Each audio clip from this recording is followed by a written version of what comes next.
Well, folks, as you can see, I am in Tampa, St. Petersburg traffic, trying to get over to the Suncoast Parkway. Gotta love leaving the terminal just in time to hit Tampa Bay rush hour. So this is the fun life of a trucker. Definitely not good. We deal with stress. People don't realize the stress that a truck driver goes through. We're not getting much sleep. We sleep in our trucks. We're away from home.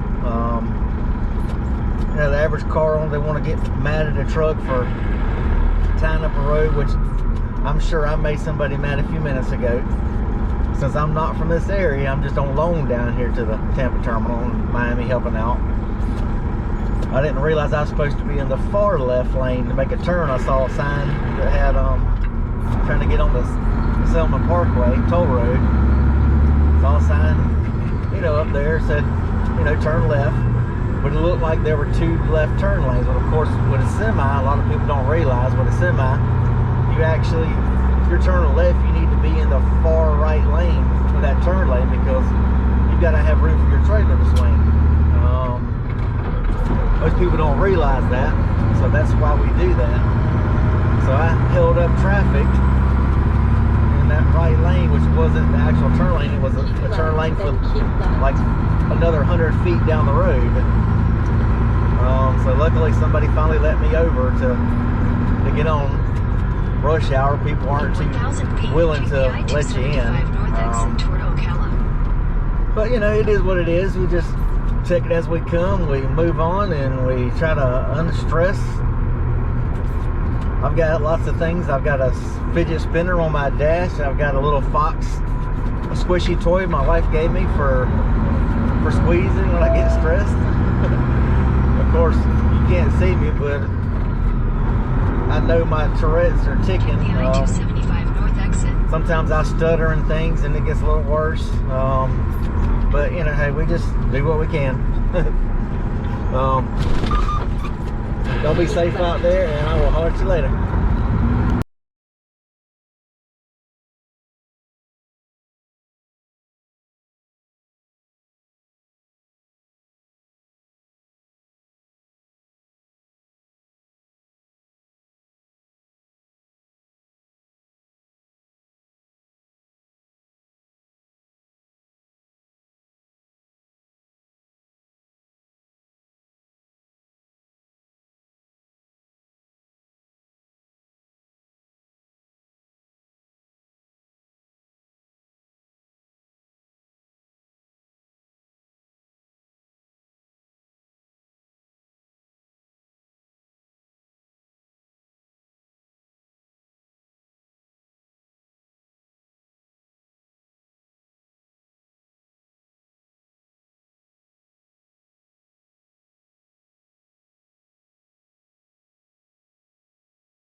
Well, YouTube, what's up? I'm sitting here at the light.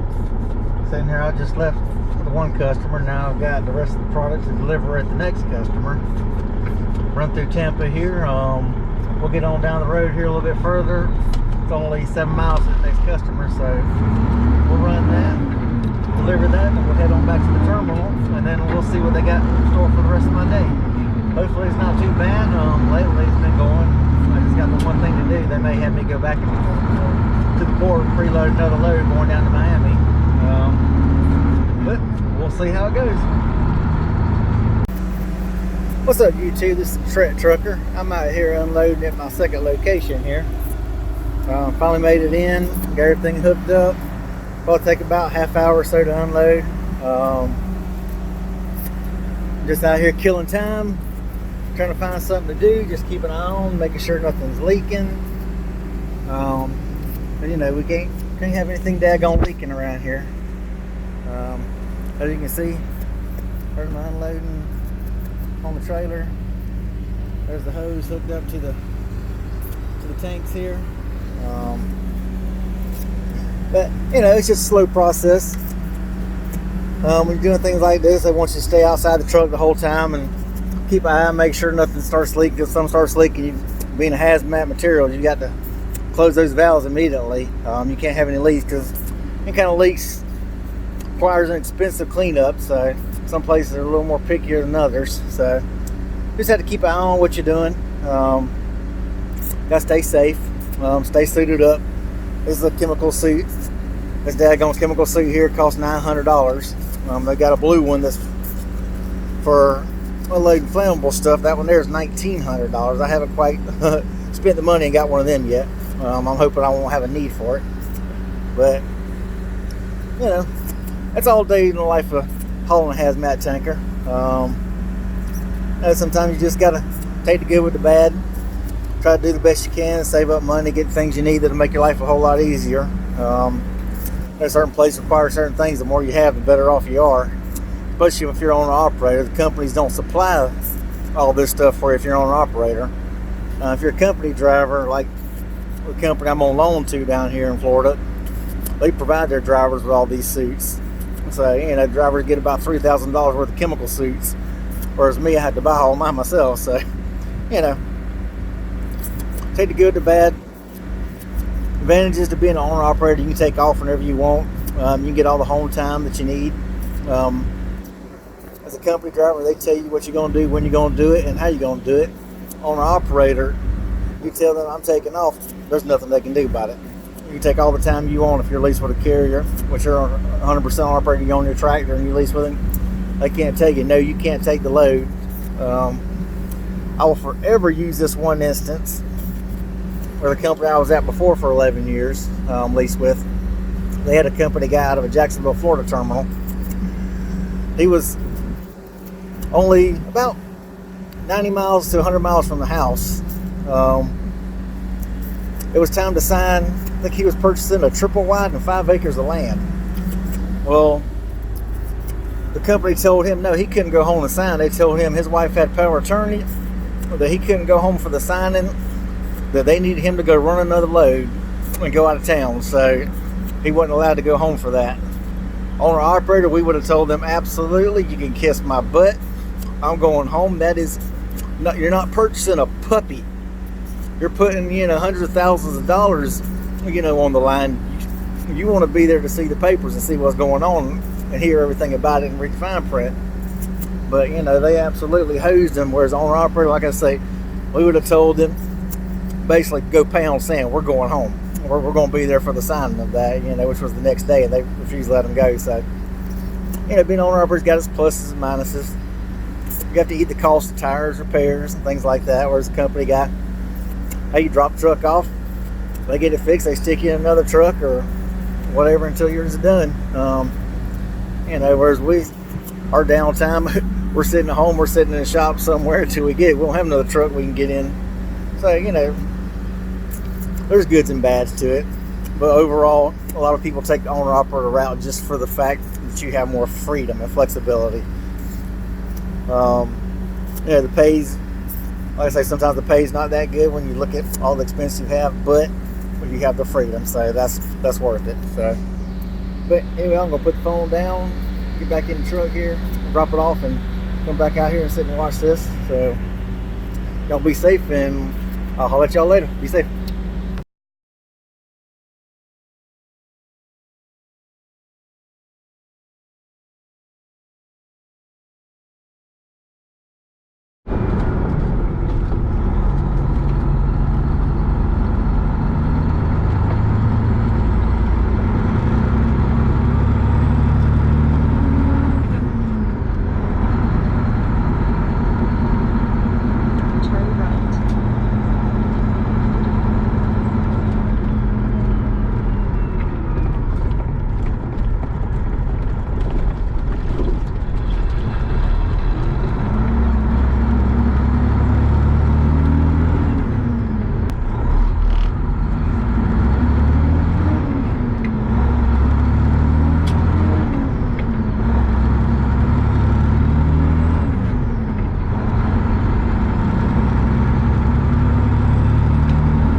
What's up, YouTube? This is the Tourette Trucker.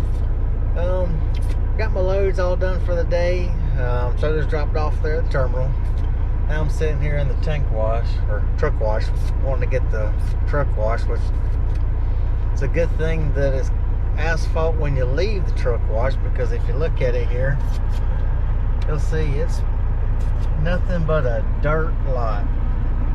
Everything around here is dirt blowing up everywhere. It's pretty daggone ruthless here. Had to say it pretty much sucks. But anyway, I need to get the truck all polished and cleaned up. I'll probably take some video of the truck once I get done. I'm going to try to make a better startup page and home screen. Like I say, eventually we'll get this thing figured out and get it worked out. Slow and going. Only thing I can say is tickety tock.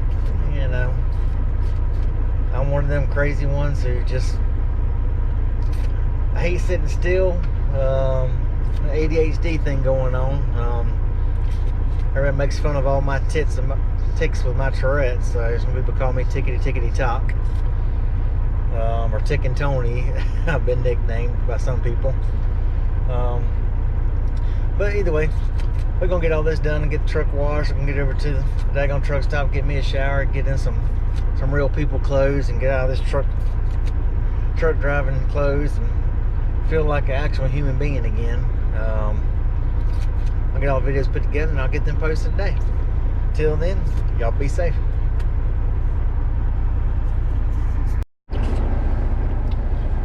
What's up, YouTube? Well, I've been sitting in this darn truck wash since 12:51. It is now 3:26. So it's been over 2.5 hours sitting there waiting. They've only washed one truck. I probably would have been better off to go to the Blue Beacon, which is only 28 miles down the road. But it only takes about 15 minutes to get your darn truck washed. A whole lot faster.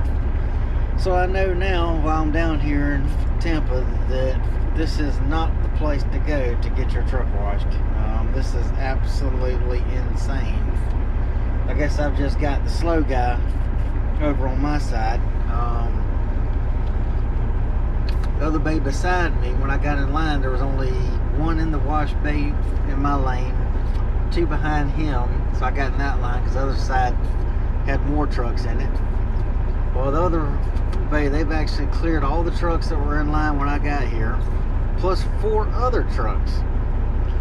So, needless to say, this doesn't look pretty good. This place here absolutely stinks, but you live and you learn. I'd like to hurry and get to the darn truck stop and get a darn shower. If I don't hurry up and get there, it's not going to be any parking spot. This darn TA is small, and they actually charge you to park there if you're not out of there in 2 hours.